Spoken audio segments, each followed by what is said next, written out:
చేసిందో ఇదే గడ్డ మీద వరంగల్ చౌరస్తాలో అమరవీరుల స్తూపం దగ్గర నేను చర్చకు సిద్ధంగా ఉన్నాను. ఇదే వరంగల్ అమరవీరుల స్తూపం దగ్గర నేను చర్చకు సిద్ధంగా ఉన్నాను. నేను లేకపోతే మా సాధారణ కార్యకర్తలు కానీ, మా జిల్లా పదాధికారులు కానీ, రాష్ట్ర పదాధికారులు కానీ ఎవరితోనైనా సరే మేము చర్చకు సిద్ధంగా ఉన్నాం. నా దగ్గర నేను ఢిల్లీ నుంచి వచ్చాను. ఏమేం చేశామో అనేక వివరాలతో వచ్చాం. నేను ఊరికేనే మిగతా లాగా అబద్ధపు ఛాలెంజ్లు, తాటాకు చప్పుళ్ళు కాదు. మేము ఏదైనా చెప్తే నరేంద్ర మోడీ గారు ఏదైనా హామీ ఇస్తే, ఏదైనా గ్యారంటీ ఇస్తే ఆ గ్యారంటీని అమలు చేసేటువంటి గ్యారంటీయే నరేంద్ర మోడీ గారు. అటువంటి గ్యారంటీ మా దగ్గర ఉంది. మీలాగా 6 గ్యారంటీస్ ప్రజలకిచ్చి వెన్నుపోటు పొడిచేటువంటి, ఇంతకుముందు పెద్దలు మాట్లాడారు, సంజయ్ గారు మాట్లాడారు, ఏ రకంగా మోసం చేశారు. నేను ఒకటే 2-3 విషయాలు చెప్తాను. ఈరోజు ఈ యొక్క వరంగల్కి అనేక రకాలుగా, 1 కాదు 2 కాదు, సుమారు 17,000 కోట్ల రూపాయలు ఈ వరంగల్ పట్టణ అభివృద్ధికి నా దగ్గర డాటా ఉంది. మేము ఈరోజు నరేంద్ర మోడీ గారి ప్రభుత్వం ఇచ్చింది. ముఖ్యంగా వరంగల్ రైల్వే స్టేషన్ అభివృద్ధి, కాజీపేట రైల్వే స్టేషన్ అభివృద్ధి మీ అందరికీ తెలుసు. వరంగల్ రైల్వే స్టేషన్ అభివృద్ధి జరిగిన తర్వాత ప్రధానమంత్రి గారు స్వయంగా ప్రారంభించారు.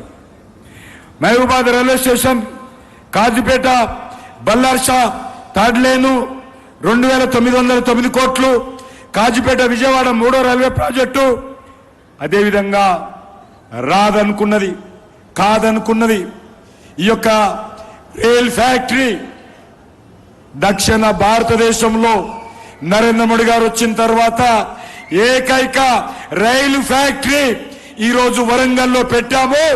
వచ్చే సంవత్సరం ప్రారంభం కాబోతుంది. రాదనుకున్నటువంటి ఫ్యాక్టరీ వరంగల్ కోసము వరంగల్ పార్టీ నాయకులందరూ వచ్చి ఢిల్లీలో మోడీ గారిని కలిసిన తర్వాత ఫ్యాక్టరీ మంజూరు చేయడం జరిగింది. అత్యంత వేగవంతంగా పూర్తయింది. 90% పూర్తయిపోయింది. వచ్చే సంవత్సరం జనవరి లోపల ఇక్కడ రైలు ఇంజన్లు, రైలు కోచ్లు ప్రారంభోత్సవం జరుగుతుందన్న విషయాన్ని ఈ సందర్భంగా మనం చేస్తా ఉన్నాను. ఒకటి చెప్పి మనం చేస్తున్నాను. వరంగల్ తెలంగాణ రాష్ట్రానికి, దక్షిణ భారతదేశానికి వరంగల్ రాష్ట్రం ఈరోజు కనెక్టివిటీ సెంటర్ గా మారబోతా ఉంది.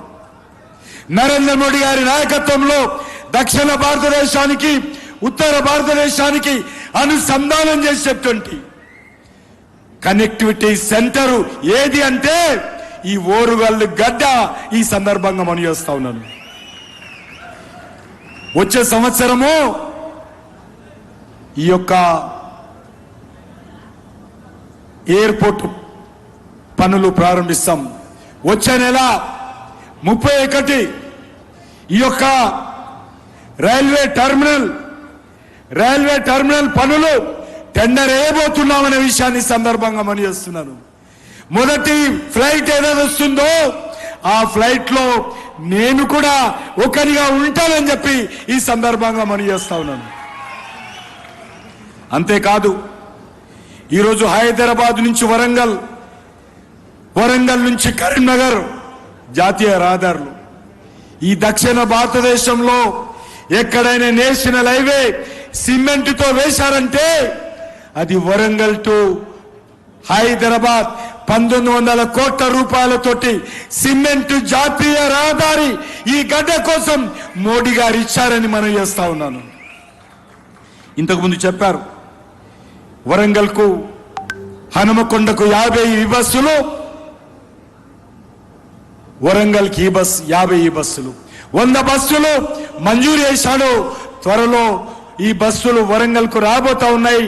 రోడ్ల మీద బ్యాటరీ బస్సులు తిరగబోతున్నాయనే విషయాన్ని మనం చేస్తా ఉన్నాను. అంతేకాదు ఇంతకుముందు చెప్పినట్టు వరంగల్ కరీంనగర్ మధ్యన 1650 కోట్ల రూపాయలతోటి రోడ్డు పనులు జరుగుతూ ఉన్నాయి. హృదయ్ పథకం కింద కానీ, అమృత్ పథకం కింద కానీ, అదేవిధంగా అర్బన్ ఛాలెంజ్ మోడ్ కానీ అనేక రకాల కార్యక్రమాల ద్వారా పనులు జరుగుతూ ఉన్నాయి. దేశంలో ఏడు మెగా టెక్స్టైల్ పార్కులు మోడీ గారు ఇవ్వాలని నిర్ణయించుకున్న తర్వాత వరంగల్ మీద ప్రేమతో, తెలంగాణ గడ్డ మీద ప్రేమతో ఇదే వరంగల్కు పిఎం మెగా టెక్స్టైల్ పార్కు మంజూరు చేసిన విషయాన్ని మనం చేస్తా ఉన్నాను.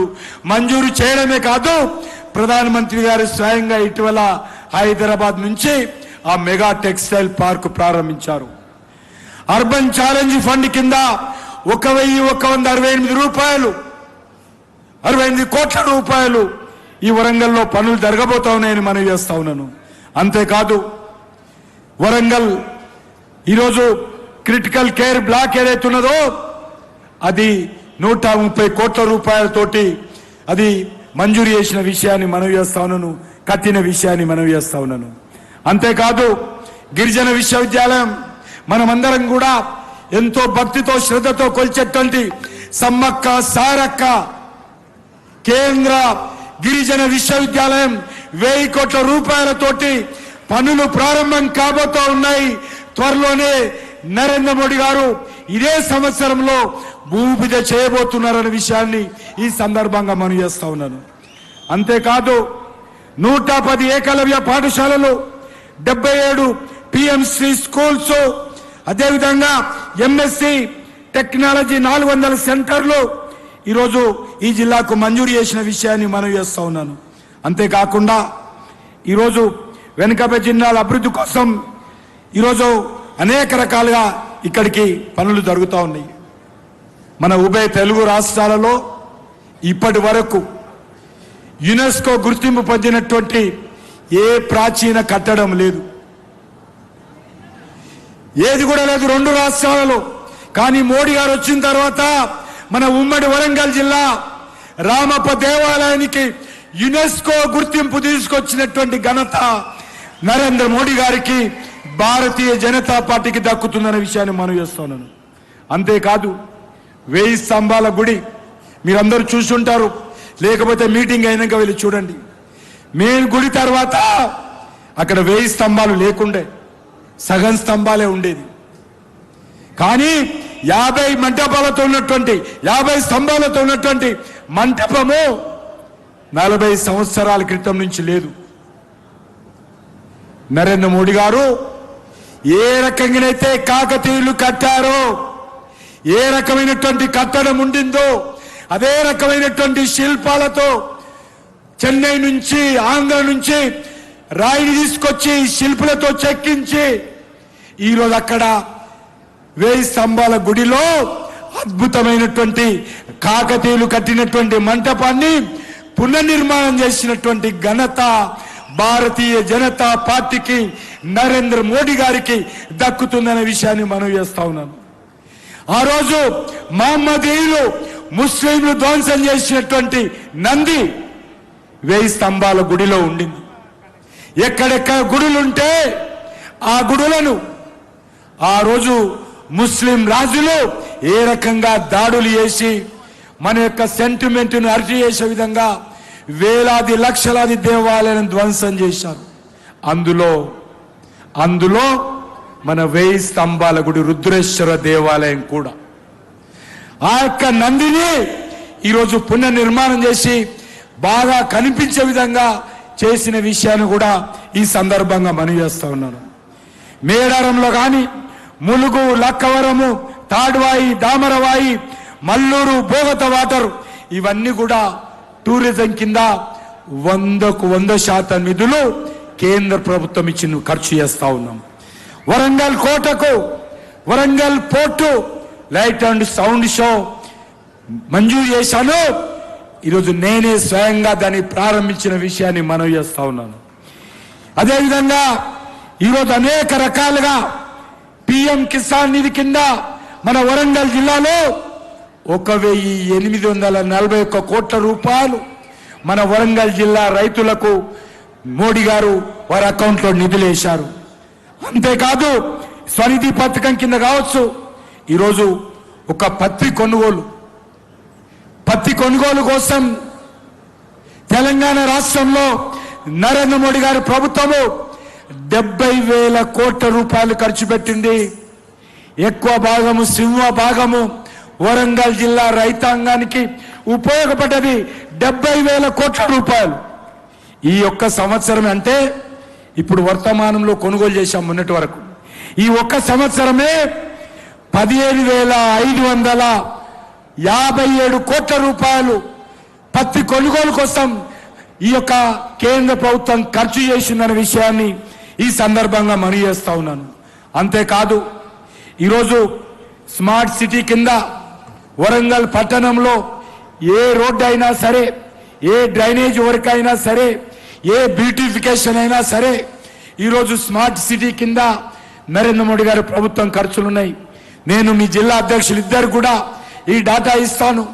త్వరలోనే మళ్ళీ ప్రెస్ కాన్ఫరెన్స్ పెట్టి అన్ని విషయాలు కూడా ఎన్నికల ముందు తప్పకుండా నేను నగర ప్రజలకు తెలియజేస్తాను. మీ అందరు కూడా కరపత్రాల ద్వారా పంపిస్తాను. ఇప్పటికే దీని కింద మనము 70 ప్రాజెక్టులు సుమారు 1,385 కోట్ల రూపాయల పనులు 79 ప్రాజెక్టులు స్మార్ట్ సిటీ కింద వరంగల్లో పూర్తి చేశాం. మరొక 40 ప్రాజెక్టులు 414 కోట్ల రూపాయల ప్రాజెక్టులు ఇంకా పనులు జరుగుతూ ఉన్నాయి. అంతేకాదు ఈరోజు Warangal ring road 50% ring road 500 కోట్లతో ఈరోజు నరేంద్ర మోడీ గారి ప్రభుత్వం ఈరోజు నిర్మాణం చేసిందనే విషయాన్ని కూడా ఈ సందర్భంగా మనవి చేస్తున్నాను. మరి మేము ఇన్ని పనులు చేస్తే మరి ఈరోజు కేంద్ర ప్రభుత్వము ఏం చేసిందనే విషయాన్ని ఈ సందర్భంగా వాళ్ళు మాట్లాడుతూ ఉన్నారు. నేను ఒకటే ఈ సందర్భంగా మనవి చేస్తా ఉన్నాను. వరంగల్లో ఎమ్మెల్యేలు లేకున్నా, ఎంపీలు లేకున్నా, మేయర్ లేకున్నా ఇన్ని పనులు చేశాం. మరి మీరేం చేశారో చూపియండి. అందుకే ఈసారి మున్సిపల్ ఎలక్షన్స్లో మేము మోడీ గారిని అడగడానికి మాకు మరి ఖచ్చితంగా ఈ యొక్క వరంగల్ ప్రజల విశ్వాసం కావాలి, వరంగల్ ప్రజల యొక్క ఆశీస్సులు కావాలి. మేము మోడీ గారి దగ్గరికి వెళ్తాము. మోడీ గారు మాకు వరంగల్ ప్రజలు ఆశీర్వదించారు, వరంగల్లో మాకు మేయర్ గెలిపించారు, మీరు మరిన్ని నిధులు ఇవ్వండి అని చెప్పి మేము మోడీ గారిని అడగడానికి రేపు వచ్చే పార్లమెంట్ ఎన్నికల్లో ఏదైతే ఈరోజు తెలంగాణ ప్రజలు ఏ ఊరికి వెళ్ళినా, ఏ యువకుడిని అడిగినా, ఏ ఆడబిడ్డని అడిగినా, ఏ విద్యార్థిని అడిగినా, ఏ రైతుని అడిగినా, ఏ దళిత సామాజిక వర్గానికి సోదరిని అడిగినా ఒకటే మాట అంటున్నారు, అన్నా మేము కాంగ్రెస్ పార్టీ కోటేశాం, అంతకుముందు బీఆర్ఎస్ పార్టీ కోటేశాము, తెలంగాణను నిలువున ఈ 2 పార్టీలు ముంచారు, పూర్తిగా దోచుకున్నారు. ఈసారి ఖచ్చితంగా తెలంగాణ అభివృద్ధి కోసం డబుల్ ఇంజన్ సర్కారుగా ఈసారి భారతీయ జనతా పార్టీకి ఓటేస్తామని ఎక్కడికి వెళ్ళినా కూడా ఒకటే మాట. తెలంగాణకు సంబంధించినటువంటి IAS officers, IPS officers, police అధికారులు, రెవెన్యూ అధికారులు, ఈవెన్ రేవంత్ రెడ్డి దగ్గర ముఖ్యమంత్రి ఆఫీసులో పనిచేసేటువంటి సిబ్బంది కూడా నాకు కలిసినప్పుడు ఒకటే అంటారు, ఈసారి తెలంగాణ కోసం బీజేపీ రావాలి, తెలంగాణ అభివృద్ధి కోసం బీజేపీ రావాలి, తెలంగాణ అమరవీరుల ఆకాంక్షల కోసం బీజేపీ రావాలి, తెలంగాణ ప్రజల 4 కోట్ల ప్రజల యొక్క ఆకాంక్షల కోసం బీజేపీ రావాలి. అప్పుడే ఈ తెలంగాణ అభివృద్ధి చెందుతుంది. ఏం చేశారు మీరిద్దరు కలిసి? బీఆర్ఎస్ పార్టీ, కాంగ్రెస్ పార్టీ తెలంగాణను అప్పుల రాష్ట్రంగా మార్చారు. 10 లక్షల కోట్ల రూపాయలు ఈ 2 పార్టీలు కూడా అప్పులు చేసి తెలంగాణకు దగా చేశారు, తెలంగాణకు మోసం చేశారు. అందుకే ఈ వచ్చేటువంటి శాసనసభ ఎన్నికల్లో బీజేపీ గెలవబోతుంది. బీజేపీ గెలవడానికి ఈ యొక్క మేయర్ ఎన్నికలు, వరంగల్ కార్పొరేషన్ ఎన్నికలు ఒక నాందిగా ఇక్కడి నుంచే బీజేపీ విజయ పతాకాన్ని కాషాయ జెండా ఎగరేసి ఇక్కడి నుంచే వరంగల్ గడ్డ మీద ప్రజలు బీజేపీని ఆశీర్వదించాల్సిందిగా నేను కోరుతా ఉన్నాను. వరంగల్ గడ్డ బీజేపీకి, వరంగల్ గడ్డ, వరంగల్ గడ్డ. ఎందుకంటే 2 ఎంపీలు గెలిచాం.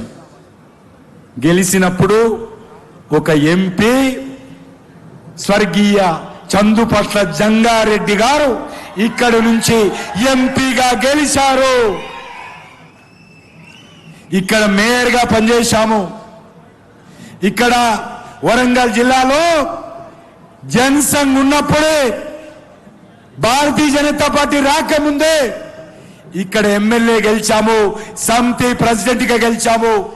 కాబట్టి हम किसी से कम नहीं, हम किसी से అందుకే ఈ వరంగల్లో ఖచ్చితంగా మీ అందరి నేతృత్వంలో, మీ అందరి శ్రమతో, మీ అందరి పరిశ్రమతో ఈ వరంగల్ గడ్డ మీద జరగనున్నటువంటి మున్సిపల్ కార్పొరేషన్ ఎన్నికల్లో బీజేపీని గెలిపించాలి. ఒకటి మాత్రం నేను చెప్పి ముగిస్తాను.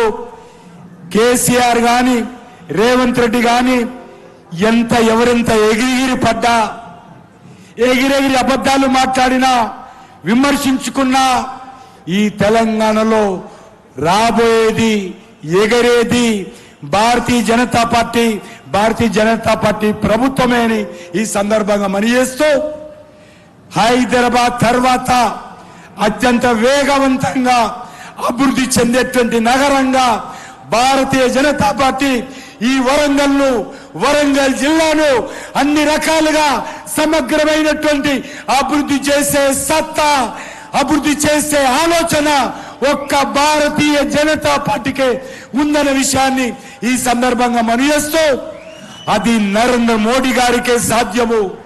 ఒకసారి ఈ యొక్క ఎయిర్పోర్టు, ఒకసారి ఈ రైల్ ఫ్యాక్టరీ, ఒకసారి రైల్వే నెట్వర్క్ పూర్తయిపోయిన తర్వాత దేశవాళీ కంపెనీలే కాదు, విదేశీ కంపెనీలను కూడా మెగా టెక్స్టైల్ పార్క్ తెచ్చాము.